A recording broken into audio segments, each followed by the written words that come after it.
Okay, so this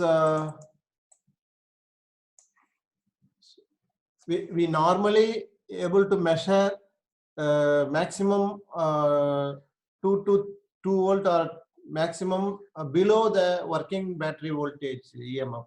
Suppose the battery EMF is 3 volt, we can able to measure up to 3 volt. So most of the potentiometer, commercial potentiometers, we can able to measure is only 2 volt. So, but if you want to measure very high voltages up to 300 or 400, 500, we are going to use a box, simple box. The name of the box called voltage ratio box. It is nothing but the variable resistance in the arms, ratio arms. This is also called attenuator. Amplifier normally amplifies the signal, okay? But here the attenuator purpose is to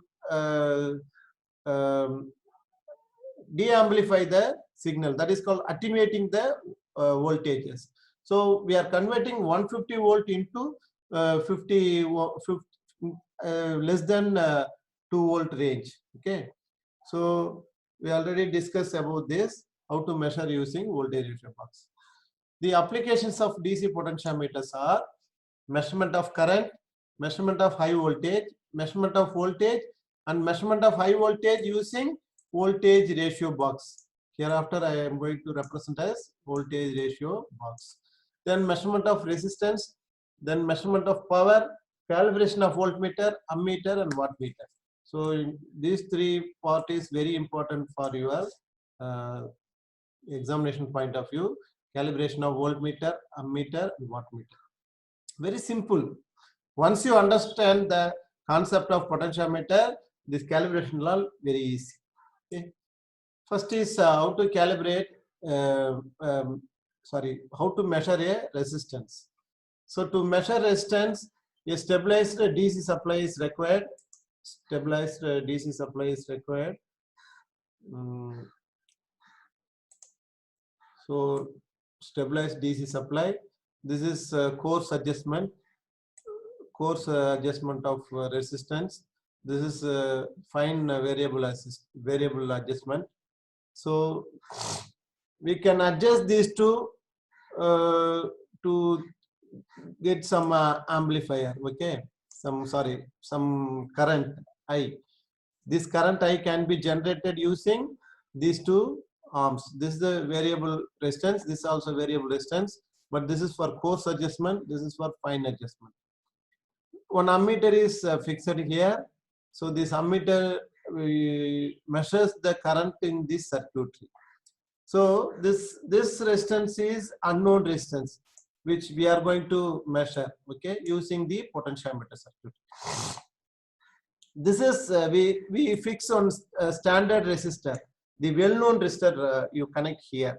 Both are connected in series. Okay, to contact this, the drop across this unknown resistance and drop across the standard resistance. These two are connected to a DP-DT switch. This is double pole, double through. Okay. First, we have to connect the switch to this position, one position, and note down the voltage. So, forget about this. First, place the DP-DT switch. This is DP double pole, double throw, double pole, double throw. You know what is this and this? This and this. This is T1. This is T2. Where you have to connect this T1, T2? Again, go back to the Crompton potentiometer, the T1, T2 positions. Okay. So connect 1 and 1 dash. Close the switch towards this side. You can measure the unknown resistance. So we are going to measure the drop across unknown resistance. What is drop across unknown resistance? VRU equal to this I. Current is measured through the ammeter. So I into RU. we don't know the value of RU, unknown resistance. Then change the switch from 1 dash to 2 dash and connect the T1 T same terminals connected in the potentiometer circuitry. In the potentiometer, we have to adjust this. We have to move the slide wire jacky until we get the galvanometer, zero deflection in the galvanometer.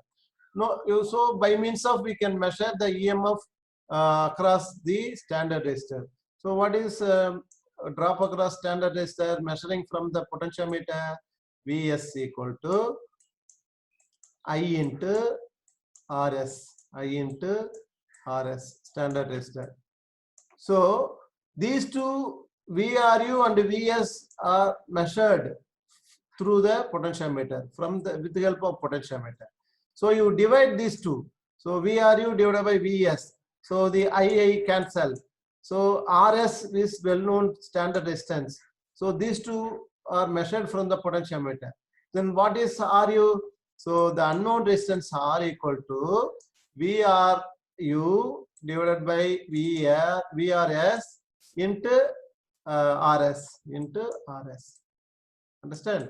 So this is the simple measurement of resistance method. Measurement of power. This is also very simple. For power measurement, we require P equal to V into I. For DC power, P equal to V into I. So the V to measure the voltage across the load. Say this is the load. We have to measure the voltage across the load. This is a standard resistor. This is standard resistor. RS. We are connecting a standard resistor here. So potentiometer again. There is a DP DT switch. Connect DP switch.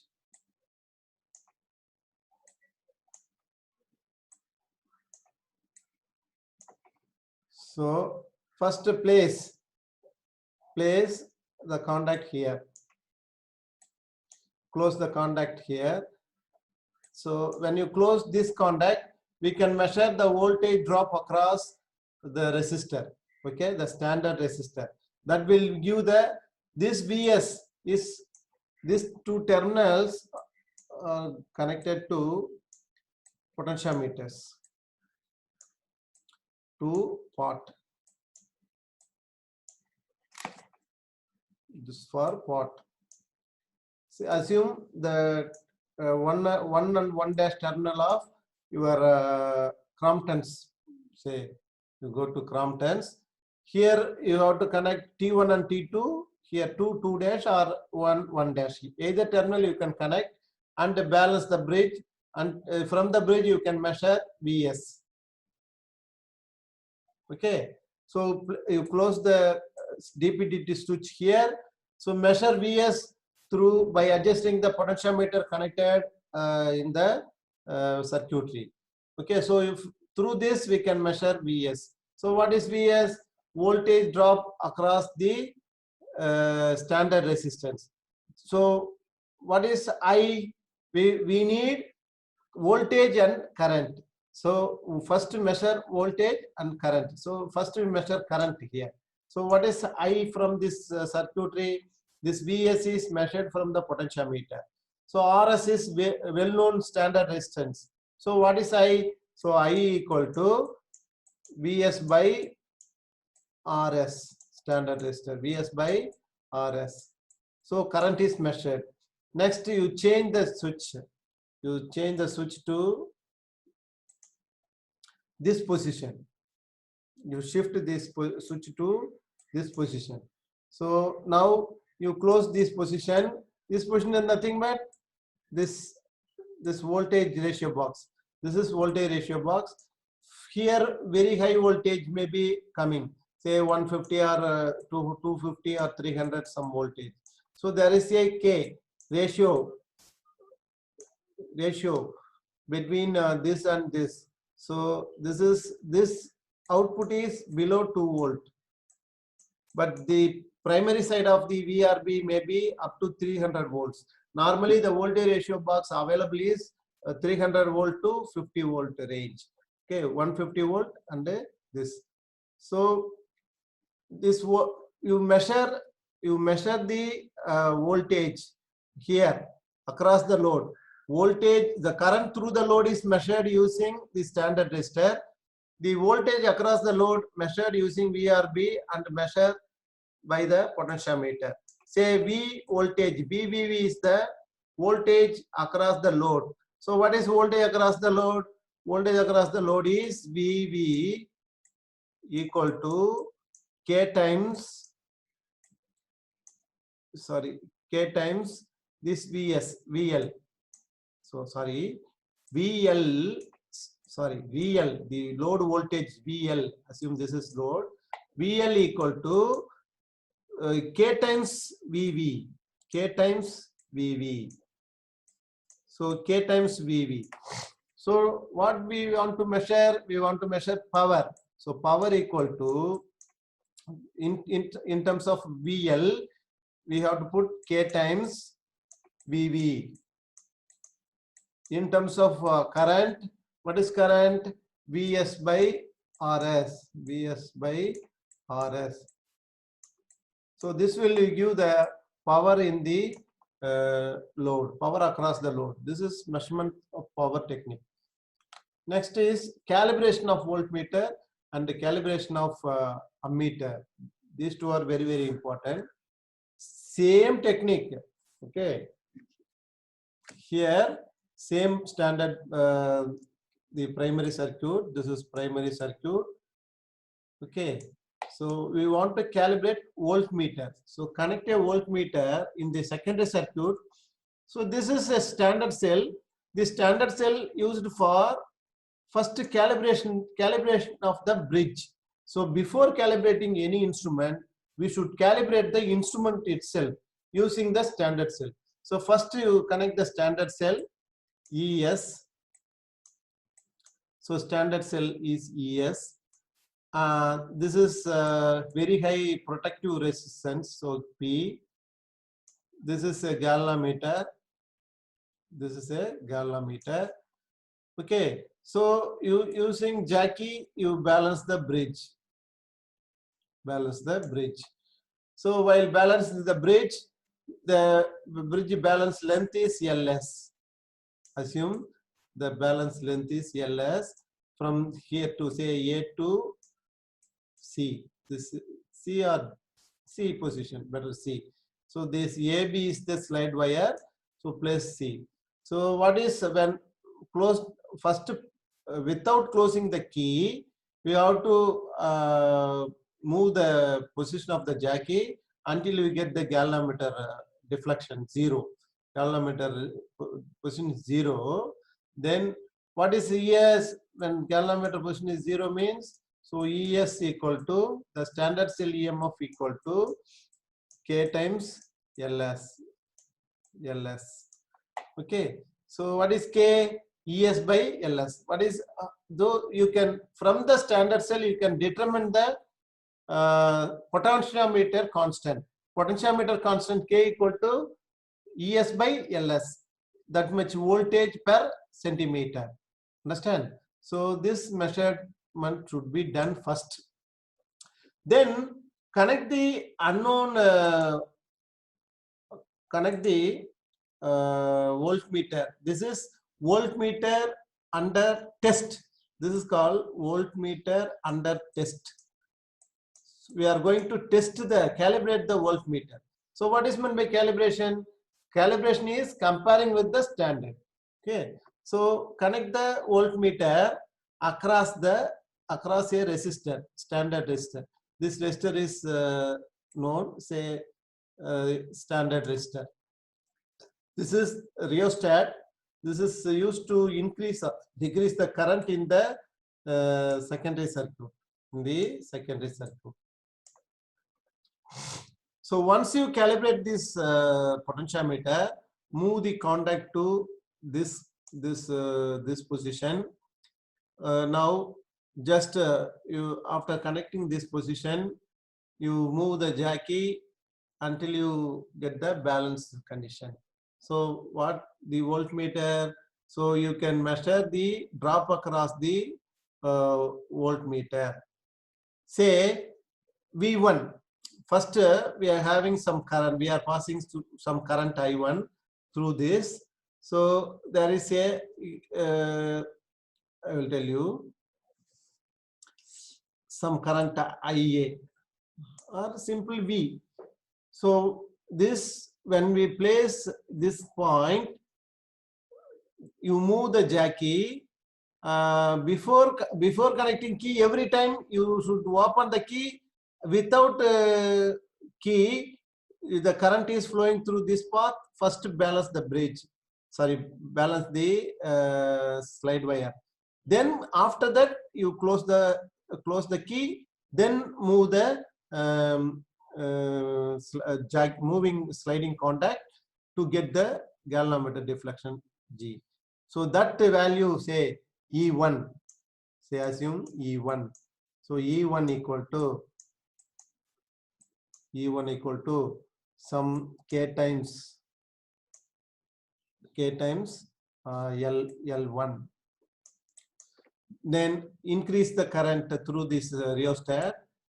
Now again you move the jacky, move the sliding contact, get the galvanometer reading. Now what is E2? Now you consider that is E2. So E2 is K times L2. Similarly, you measure this E1 and E2, E3 and all actual voltage. These values are actual voltage across the resistance. Actual voltage across the resistance.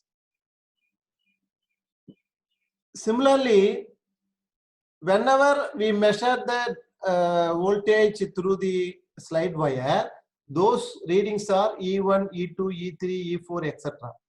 So parallelly, this voltmeter also reads the drop across the, because we are going to test the voltmeter, whether the voltmeter reads correct voltage or not. For that, in that case, first when you connect this position, adjust the jacky. See, very simple. Adjust the jacky, get the length, balance length L1. This K is nothing but potentiometer constant. That is nothing but you can replace K by ES by LS. Just replace ES by LS. This here also ES by LS.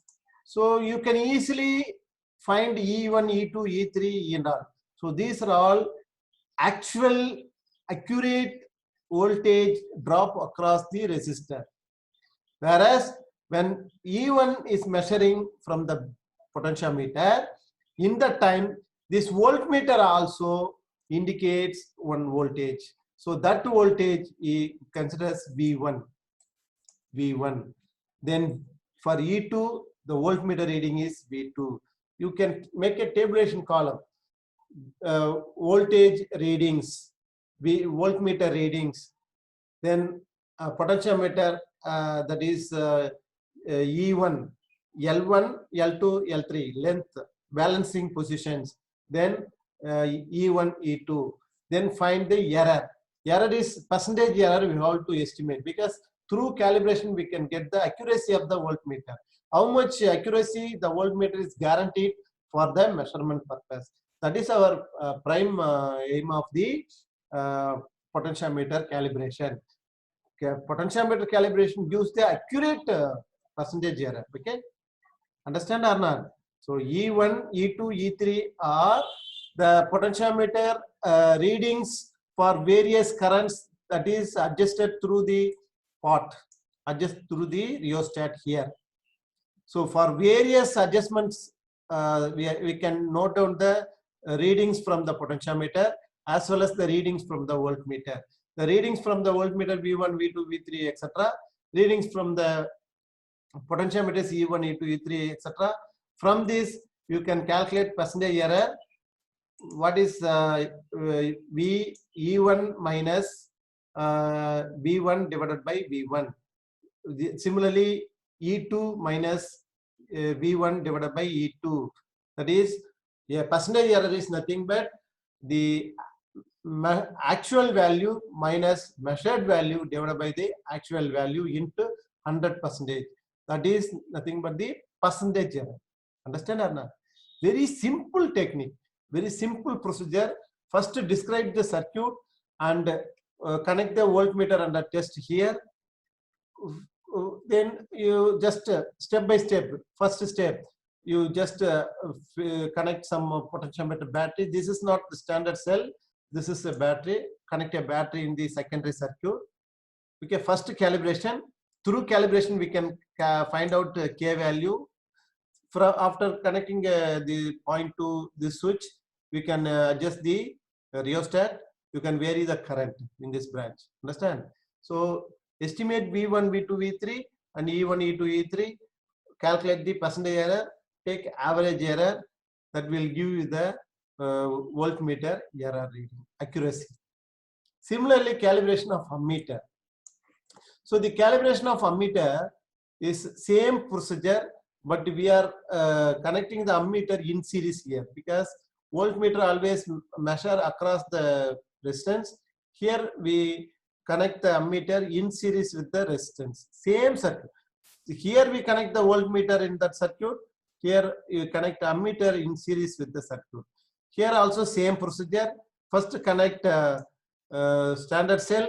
Find out K. K equal to ES by LS. Okay. Once you find this, once we find this value, move to this contact. Okay. So this is the standard resistor. Standard resistor RS. Okay. Standard resistor S. First place this, then galvanometer. Okay. Now, adjust this rheostat, generate some current through this primary circuitry here. So the current is flowing through the standard resistor. The drop across the standard resistor is measured through the potentiometer. Okay, that potentiometer current, the potentiometer value is E1. E1 you will get, E1 is K by L1. What is similarly E2? By varying this current, we can vary E2. When we are getting a EM of E1 from the potentiometer balancing condition, we get K into L1. This K value is ES by LS, that you can substitute here. You will get E1. At that condition, this ammeter also indicates some value. That value considered as IA1 or IA1. So at that condition, we are getting potentiometer value is E1. So what is I1? I1 is nothing but E1 into R. E1 into R. So I1 equal to E1 into R. E1 into R. R or S. S is the RS. Then increase the current. Note down the ammeter reading. IA2. This is IA1. Then IA2. Now adjust the balance jockey. Get the null deflection reading in the galvanometer. That time you will get E2. So what is I2? I2 is nothing but E2 into the standard resistance. Similarly, we can find for many, you can table it, you can take readings for minimum 10 to 15 readings, then find the error.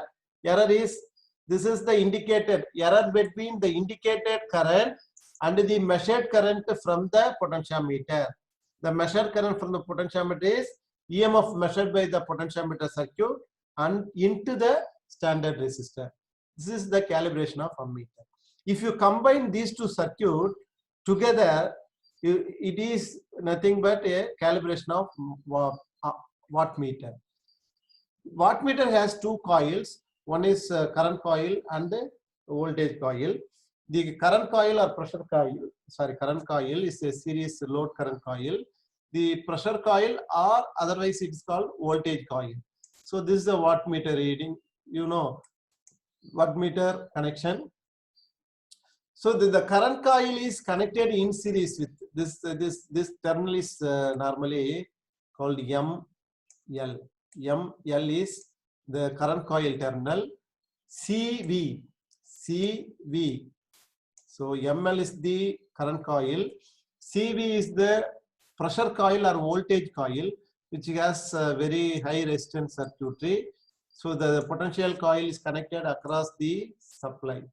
Okay. Very simple. Whatever we did in the calibration of ammeter circuitry, the same circuit is connection here.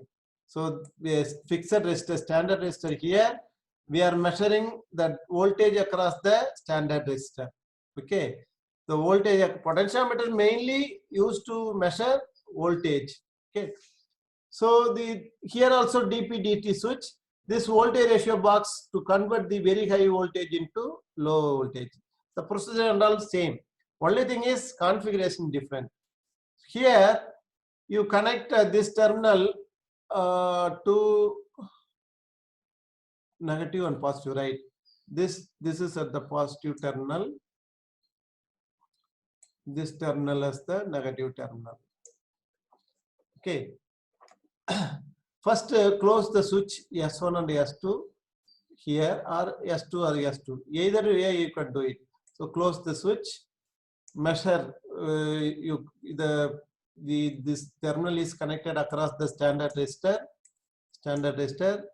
You first, before going to calibrate this setup, first connect this to standard cell. This is standard cell ES, standard cell EMF. That is 1.0186 for Western cadmium cell. Then galvanometer, the very high resistance can connect here to protect the circuit. Then Jackie. Okay. So from this standardization, you can find the K value. Okay. Again, K is ES by LS. This length. This is calibrated with a scale.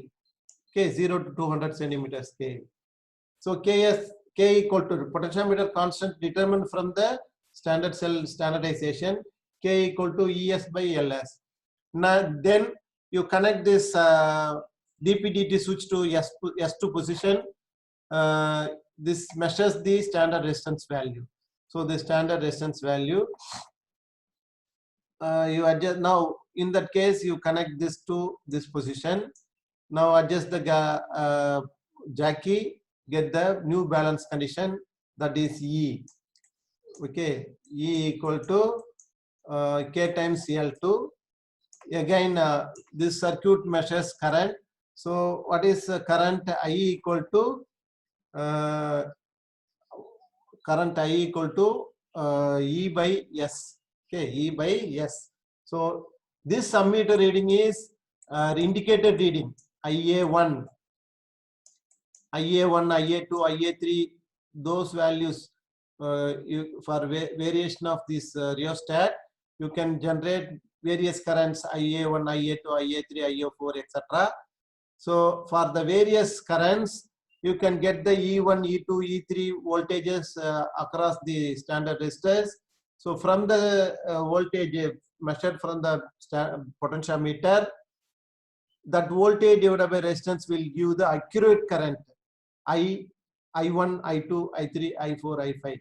So from this IA1, IA2, IA3, these values are indicated ammeter current reading. These measure the actual current flowing through the wattmeter current coil circuitry, that is measured through the potentiometer. Then shift this DP/DT switch to S1, S2 here. Then now you adjust the part, you can get various voltages E1, E2, E3, etc. This voltmeter reads VA1, V1, V2, V3, or VA1, VA2, VA3, VA, etc. This voltmeter reads indicated value, shows indicated value. This output from the voltage ratio box measured the potentiometer. That potentiometer gives the accurate voltage. The product of the V into this reading into IA1 into VA1, IA2 into VA2, IA3 into VA3 will give the indicated value of volt power, indicated power P equal to VI, indicated power. These two readings from the potentiometer readings I1 and V1, I2, V2, I3, V3, these readings will give the accurate power. So make a tabulation column, VA1, VA, IA, and V1, just VI. V and I are accurate. The VA1, IA1 are indicated value. So from this tabular column, you can calculate indicated power and the actual power. So the percentage error is nothing but percentage error equal to measured value, that is actual value, actual power minus measured power divided by actual power. So this will give you the accuracy of your wattmeter read, wattmeter. So this is wattmeter. From this you can easily guarantee the accuracy of wattmeter. Understand? So this is about the calibration of ammeter, voltmeter, wattmeter. This is very, very important. Next is AC potentiometers. So the important points to be considered for AC potentiometers are the sliding wire should be non-inductive, purely resistive. It should not be affected by the stray magnetic field. The time of measurement, the sources of supply should be free from harmonics. AC source should be sinusoidal, purely sinusoidal. It should not be either square or any other non-sinusoidal waves. The potentiometer circuit should be supplied from the same power supply. These are all important points to be considered. First, we see polar type of potentiometer. Just very 10 minutes only more for me to complete this topic. You write the notes and submit whenever I tell you. So the polar type is nothing but voltage in the angle. So this form is called polar form. In the coordinate form or rectangular form is V1 and V2. There are two voltages. This is called coordinate. Coordinate means in x-axis V1, y-axis is V2. Whereas the resultant potential is using the vector principle. The magnitude of the measured voltage in the coordinate type is square root of V1 square plus V2 square. What is the phase angle is theta equal to tan inverse of V2 by V1. The difference between AC potentiometer and DC potentiometer is, in DC potentiometer we are balancing only the EMF magnitude, whereas in AC potentiometer we have to balance magnitude as well as phase. This is the major difference between these two. Understand or not? Procedure, everything is same. The constructional feature is different. Just to see the construction and first describe the various components inside the AC potentiometer and working, simply describe the working principle, finally expression. Very simple steps, right? First polar potentiometer is called tri-state potentiometer. So the tri-state potentiometer has only one slide wire similar to the DC potentiometer. Here the AC potentiometer also calibrated using DC potentiometer. So these two terminals are connected to DC potentiometer circuitry, DC supply. First you have to calibrate this slide wire using DC potentiometer, DC voltage. Then you are using for AC calibration, AC measurement. See, very simple. Please remember, this is supply. This is single phase supply, AC supply.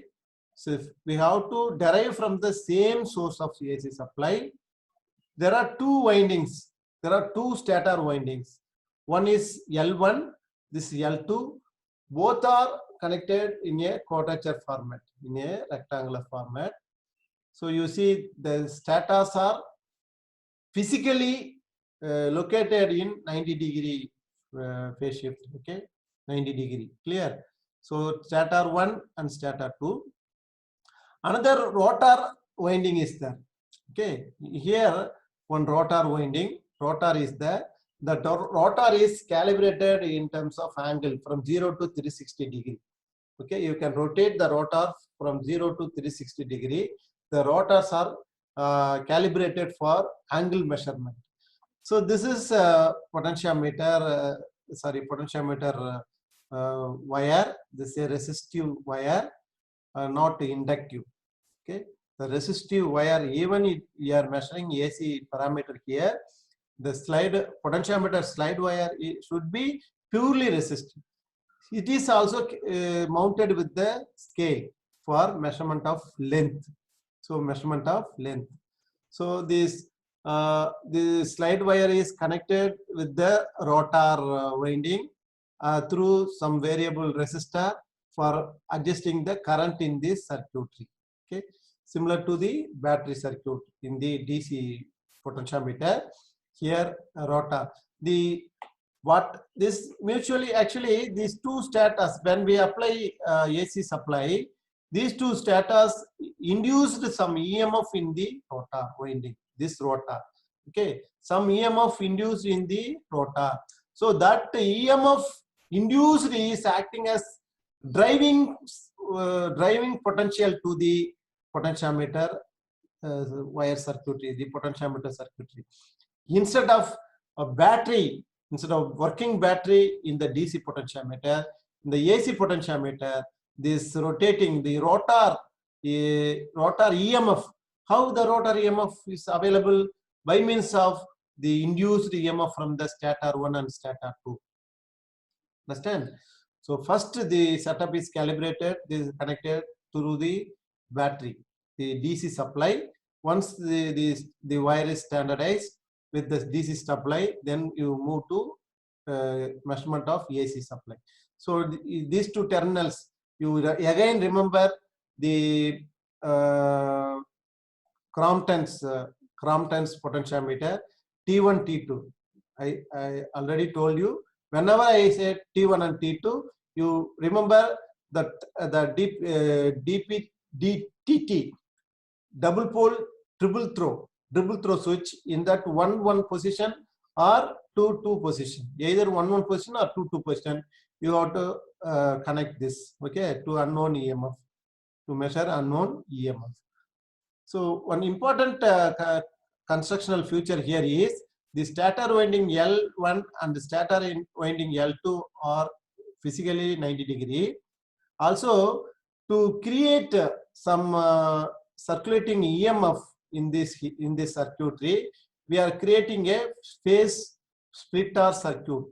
This is called phase splitter circuit using some R and C. If you connect R and C, the current through the stator winding I1, say current through stator winding is I1, and the current through this stator winding is I2. So the I1 and I2, the I1 is in phase with the power supply. The I2 is the current to this 90 degree lag behind the power supply. So we are creating some phase lag, phase shift through the R1 and variable R1 and C1. You can increase or decrease the phase angle to get 90 degree phase shift here. Say two stator windings. Stator winding is in one, current is in phase with the power supply. Stator 2 is in phase with 90 degree deviated from the current I1. So I2 is having a 90 degree lag. Okay. So these are all construction features. The rotor EMF is acting as the power source to the slide wire. The induced EMF from the stator winding L1 is E1. The induced EMF L1 E1, okay, is E1. The EMF induced in the rotor by means of stator winding is E1. What is E1? Some K times I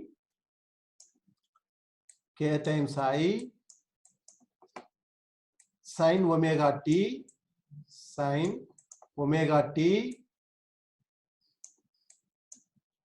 into cosine of angle cos theta.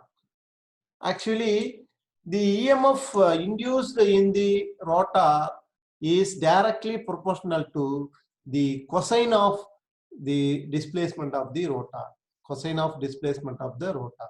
So E1 equal to Ki sin omega t into cos theta. The EMF induced in the L2, the induced EMF in the rotor by means of this stator 2 is E2. EMF induced in E2.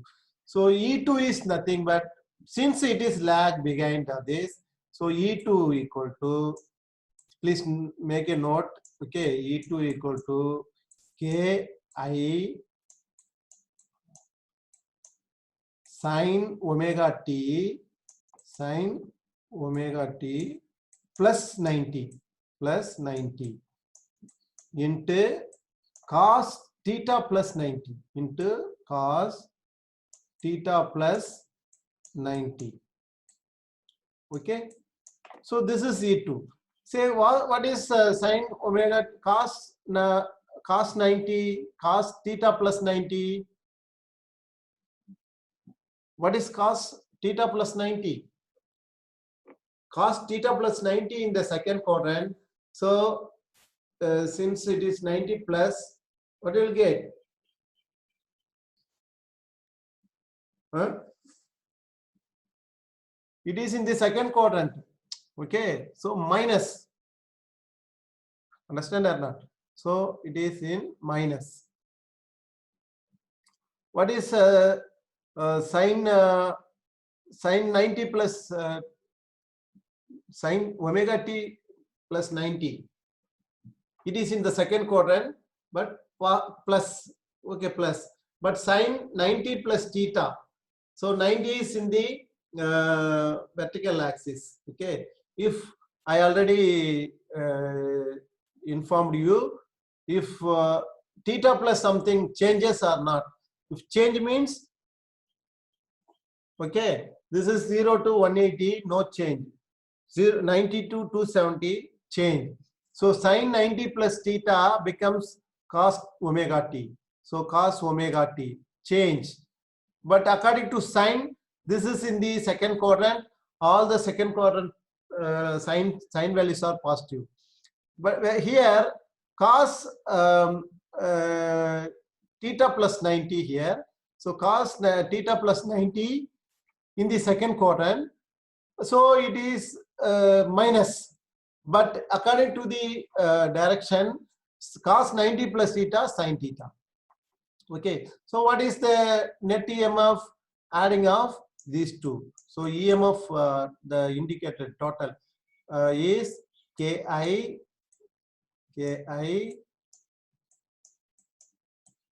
sin omega t into cos theta, sin omega t into cos theta minus cos omega t into sin theta.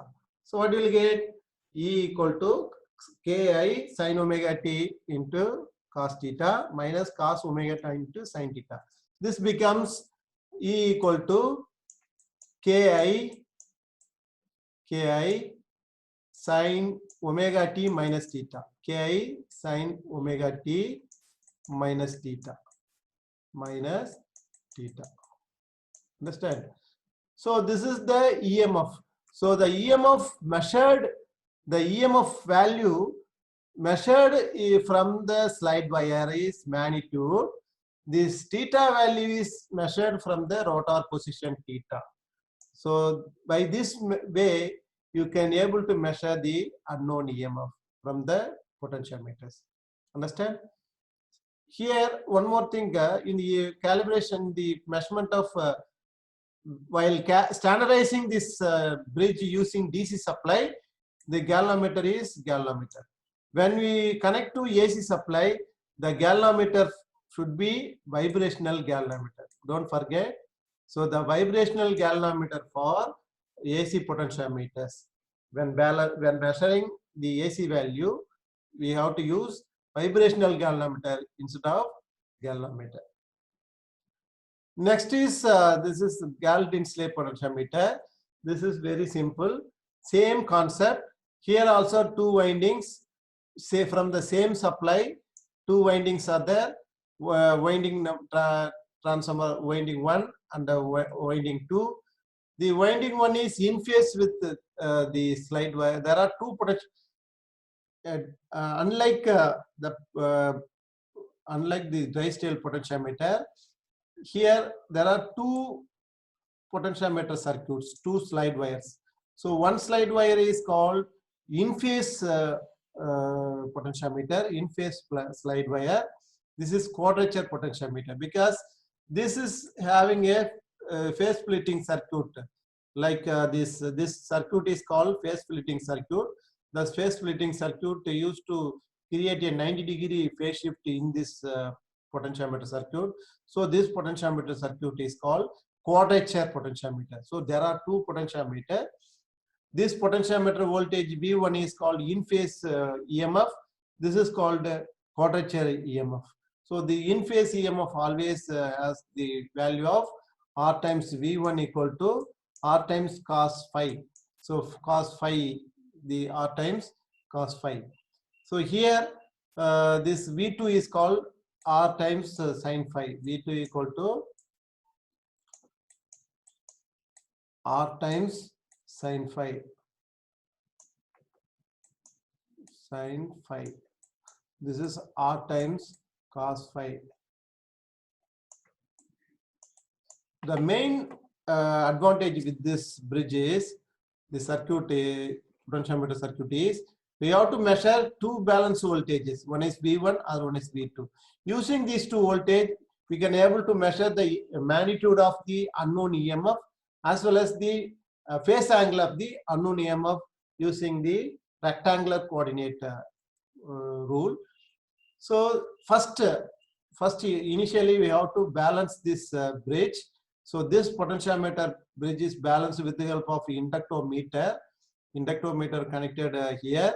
This induced EMF through the inductometer is acting as the working battery for this sliding wire. Okay. So similarly here the phase splitting, this EMF with the current, these two current, this current I1 is in phase with the potentiometer circuitry. This I2 is the quadrature current, 90-degree lag. Okay.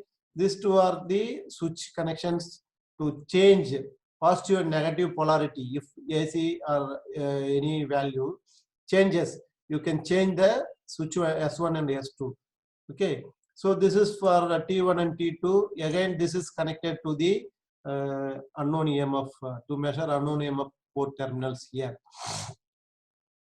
By adjusting this rheostat and this rheostat, we can regulate the working current in this circuit and in this circuit. So after connecting, we are here also we are first initially calibrating this terminals with the potentiometer. So on that time DC supply is given. So when we use DC supply, the galvanometer is ballistic galvanometer. If you connect for AC measurement to balance these bridges, you go for vibrational galvanometer. So first by balancing these two, the voltage measured from this slide wire is V1, that is considered as VR cos phi. So by balancing this bridge, we are getting V2, that is considered as R sin phi. So what is the resultant value? So the V1 is in the x-axis because in phase value, the V2 is 90-degree phase shift. So in the y-axis value. So V2 and V1. So what is V? So V is nothing but, so this is the phi, phase angle between resultant phase angle value. So what is V? V equal to square root of V1 square. That's why it is called a rectangular type or coordinate type potentiometer. V1 and V2 square. So phi equal to tan inverse of V2 by V1. So this is the method of measuring unknown EMF using AC, the Gall-Dinsley potentiometer. This method is called Gall-Dinsley potentiometer. That is called coordinate potentiometer, right? So this is Campbell's. This is Dinsley. This another construction. So both are same. So the constructional feature is different. So these two are same only, but a little bit different. So here two quadrature in phase and quadrature circuit is there. Similarly, in phase slide wire and quadrature slide wire. In the quadrature slide wire, there is a phase splitter similar to the tri-steel potentiometer. So this is the inductometer used to create the EMF to the quadrature circuit. Okay. The applications of AC potentiometer is major application is you can detect the self-inductance of the potentiometer. Self-inductance of the potentiometer. Clear? Except the self-inductance, all the applications are similar to your DC potentiometer. Okay. The advantage of AC potentiometer is you can use the shunt and voltage ratio box, wide range of current and resistances, able to measure phase as well as magnitude of two signals. Is these potentiometers are used in the current transformers and potential transformers to avoid errors, to calculate errors. So disadvantage is this is a complex. In DC source battery is small. The galvanometer is ordinary galvanometer. The setup is very simple, safe. But whereas in AC potentiometer, we require complex circuitry. Then excitation, we require AC excitation, and this AC, we are working with the AC supply. High power supply is very unsafe for our measurement applications. Okay. So the frequency, AC frequency creates the quadrature and potentiometer with the current differ from in phase wire. So frequency will vary. Mutual inductance plays some harmonic error. So since standardization done on the basis of RMS value, balance update depend on the fundamental frequency only, not for other harmonics. The application of AC potentiometers, measurement of self-inductance, calibration of voltmeter, calibration of ammeter and wattmeter. These three similar to DC except this one. In DC potentiometer, we mainly use it for measurement of resistance. In AC potentiometer, measurement of self-inductance. This is about potentiometer circuitry. Any doubt, you can ask me.